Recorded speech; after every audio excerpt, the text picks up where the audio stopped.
अगली खबर का रुख करते हैं। उत्तर प्रदेश के जनपद शाहजहांपुर में रक्षा मंत्री राजनाथ सिंह दौरे पर रहे। जी हां, कटरा विधानसभा से बीजेपी के प्रत्याशी वीर विक्रम उर्फ प्रिंस के लिए देश के रक्षा मंत्री ने चुनावी जनसभा को संबोधित करते हुए सपा और बसपा पर जमकर निशाना साधा और सपा बसपा को गुंडे और माफियाओं की सरकार बताया।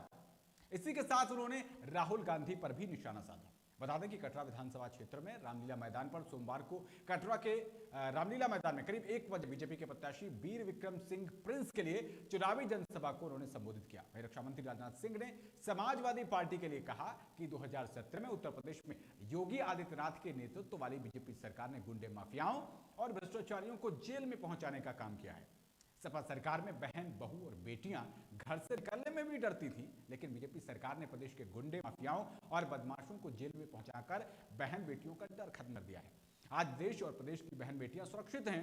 वहीं रक्षा मंत्री ने बीजेपी की उपलब्धियां और विकास कार्यों को गिनाते हुए कहा कि भारतीय जनता पार्टी ने देशवासियों को कोरोना काल से लेकर अब तक महीने में 2 बार मुफ्त में राशन मुहैया कराने का कार्य किया है और प्रधानमंत्री उज्ज्वला गैस योजना के तहत देशवासियों को मुफ्त में गैस कनेक्शन भी दिए हैं और प्रधानमंत्री आवास योजना के तहत पात्र लोगों को घर देने का काम भी भारतीय जनता पार्टी की सरकार ने किया है। साथ ही किसान सम्मान निधि योजना के तहत उनके खातों में सम्मान निधि पहुंचाने का काम भी बीजेपी ने करके किसानों को मजबूती प्रदान की है।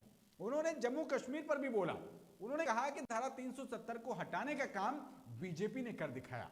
उन्होंने चीन पर बोलते हुए कहा कि हमारे प्रधानमंत्री ने दुनिया भर में देश का गौरव बढ़ाया है और उन्होंने ये भी कहा कि भगवान राहुल गांधी को सद्बुद्धि दे। ये तमाम चीजें इसमें धारा 370 भी उन्होंने शामिल की।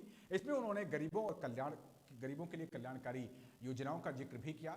इसको लेकर आप देख सकते हैं कि मुकाबला काफी दिलचस्प हो गया है और भारतीय जनता पार्टी से तमाम उम्मीदवार, हर जगह से बहुत सारे उम्मीदवार टिकट को लेकर दावेदारी करते हैं और जिस तरीके से वहां पर इसी क्षत्रिय समाज से जो मुन्ना सिंह नवादा थे वो भी बीजेपी की तरफ से ताल ठोक रहे थे और उनका टिकट कटने के बाद अब मुकाबला काफी वहां पर दिलचस्प हो गया है। समाजवादी पार्टी की ओर से राजेश यादव, जो कि स्वर्गीय सत्यपाल सिंह यादव के बेटे हैं और विधायक भी वो वहां पर रह चुके हैं, उन दोनों के बीच काफी ज्यादा गर्मजोशी देखी जा रही है और चुनावी माहौल बहुत इंटरेस्टिंग हो गया है। कांटे का मुकाबला है जिसको कि पत्रकारीय भाषा में नेक टू नेक फाइट कहा जाता है, उस तरीके के आसार दिखाई दे रहे हैं। मंच पर तस्वीरें आपकी स्क्रीन पर हैं, आप देख सकते हैं, जिसमें रक्षा मंत्री राजनाथ सिंह, उनके साथ सुरेश खन्ना जी और उनके साथ यहाँ के सांसद अरुण सागर जी भी दिखाई पड़ रहे हैं। शाहजहांपुर की धरती से एक और कद्दावर मंत्री जितिन प्रसाद भी उनके साथ दिखाई दिए। तो ये बेहद दिलचस्प शाहजहांपुर की कटरा विधानसभा का हाल हमने आपको बताया।